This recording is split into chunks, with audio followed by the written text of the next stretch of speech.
Hello student welcome to our YT Pathshala explore.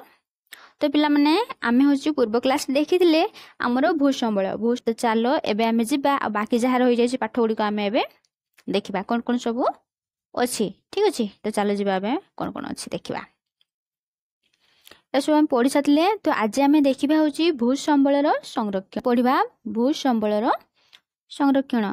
भूसंबळ को आम जो भूसंबळ रहिछि ताको किपरि संरक्षण करा जाउछि से संपर्क रे एबे आमे जानिबा।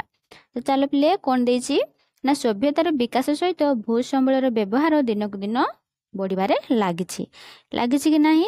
हम जो सभ्यता रहिछि हमर कोन होछि जनसंख्या भी वृद्धि पाउति। जनसंख्या दिनक दिन वृद्धि पाउछि कि नाही। जनसंख्या दिनक दिन वृद्धि घटि चलछि जा फल कि भूसंबळर व्यवहार भी मध्य अधिका होइथाय ने। देखो भूसंबळ को मन रहिथांती आमे मान जे रहउछु स्थायी बसवास करूछु से भूसंबळ ऊपर रहउछु ना। तो जदि आम मानक जनसंख्या वृद्धि पाइबो तले तेबे कोन हो हमर जो भूसंबळर भी परिमाण दिनक दिन वृद्धि पाइ जीवो। फल रे व्यवहार उपयोगी भूमिर आयतन अधिक रु अधिक वृद्धि हेबा आवश्यक हेउछि। मात्र भूमिर अवक्षय फल रे भूसंबळर आयतन दिनक दिन कमिबारे लागिछि। सेतिपई भूमि को अवक्षयरु रक्षा करा जिबा एकांत आवश्यक होई पड़छि न।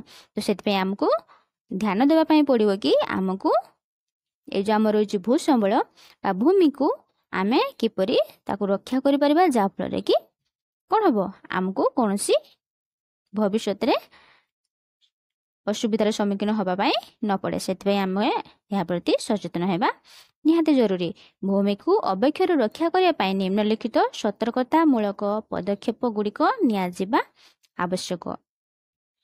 पार्वत्य भूमिर तीख गडाण अंचल रे शक्ति काठर वृक्षरोपण किंबा पथर रे कांथ निर्माण करा गले भूमि धसिबा ह्रास पाइब और गडाणी अंचल सुरक्षित रहइबो। जा फल रे कि गडाणी अंचल मानकर जदि आमे ए भले कांथ दे देबा किंबा ताकू वृक्षरोपण कर देबा कि कांथ निर्माण कर देबा जा फल कोन हबो जो हमरो भूमि गुडा रहिछि त कोन हबो जा फल जते जदि वर्षा हबो सेटा धसी आ आसीबोनी। जदि हमें वृक्ष लगे दोचे वृक्ष लगेबा द्वारा कोन हबो हमर सब माटिया को जाबड़ी धरि की रखि परिबो। जा फल हमें कांथ निर्माण कर देबा कि गछर लगे देबा तले भूमि धसिबा ह्रास पाइबो। भूमिटा को आमे जेटा कहछि धसकी जिबा जेटा माटिटा धसकी जाय तो सेटा हबो नाही। जा फल कोन हबो हमर गोडाणी अंचल मानकरे अंचल गुड़िक सुरक्षित रहि परिबो।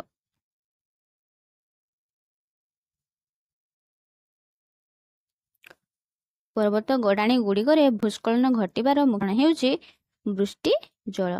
वृष्टि जल को नाल द्वारा निम्नांचल को निष्कासित हेबार व्यवस्था करा गले भूस्खलन ह्रास पाई थाए। नदीर वक्रस्थान मानकरे बुरुज निर्माण कले नदी स्रोतर बेग ह्रास पाई नदी पार्श्वरु अतड़ा खसिबा ह्रास पाए। समुद्र उपकूलर लुणा जंगल को क्षय न करी बालुका सज्जारे अधिक झावणा सृष्टि करा जिबा दरकार। समुद्र कूल मानकरे जदि झाव बण लगेबा ताले कोन हो माटी भी सेथिरे हमर धसकी जिवो नाही। समुद्रर उच्च ढेउ और बात्या जनित कूलक्षय ह्रास पाइबो। वनभूमि को संरक्षित करी ओ क्षय प्राप्त वनभूमि रे नूतन वनीकरण करागले भू क्षय ह्रास पाए। टांगर भूमि रे वृक्षरोपण कले वृष्टि जल गड़ी न जाई भूमि संरक्षित रहिबो।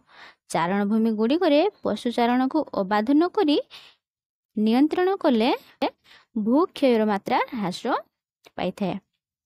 चारण भूमि कहले केगुड़ा जोड़ा हमर पड़िया पड़थाय देखिबो जागा गुड़ा रे जोटी कि हमर छेली गोरु गाय सेठी सब जाई कोन करनते एटी घास होइथिबो सेठी जाई चोरंती जो चोरंती पड़िया जगह रही थाए।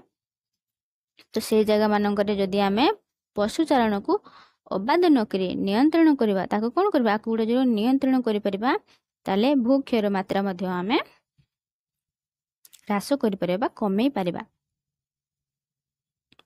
मूर्तिका तापर देखिबा आमे मूर्तिका थरे भुवनेश्वर थिबा बाणी विहार उच्च विद्यालय रे पिला माने एक फुटबॉल खेल प्रतियोगिता रे भाग नेबा पई कटक जिल्लार ग्रामांचल रे थिबा ଆଳି ପିଙ୍ଗଳ ଉଚ୍ଚ ବିଦ୍ୟାଳୟକୁ ଯାଇଥିଲେ। ଖେଳ ଆରମ୍ଭ ହେବାର ଅଳ୍ପ ସମୟ ପରେ ବର୍ଷା ହେଲା।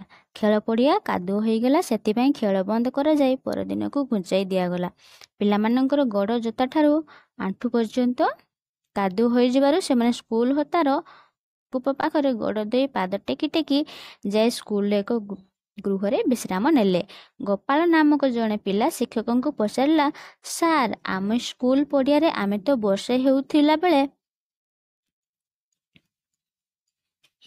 ବେଳେ ଖେଳୁ, ଗୋଡ଼ରେ କାଦୁଅ ଲାଗେ ନାହିଁ। ଏଠି ଏତିକି ବର୍ଷାରେ ସ୍କୁଲ ପଡ଼ିଆ ଏତେ କାଦୁଅ ହୋଇଗଲା କାହିଁକି? ଶିକ୍ଷକ ଉତ୍ତର ଦେଲେ, ଆମ ସ୍କୁଲ ଯେଉଁ ଅଞ୍ଚଳରେ ଅବସ୍ଥିତ ସେଠାରେ ଭୂମିର ଅବସ୍ଥା ଏ ଅଞ୍ଚଳ ଭୂମି ଅବସ୍ଥା ଠାରୁ ଭିନ୍ନ। ଅଞ୍ଚଳରେ ଭୂମି ପଥୁରିଆ, ସେହି ମାଟିରେ ଗଡ଼ିବାଲିର ପରିମାଣ ଅଧିକ।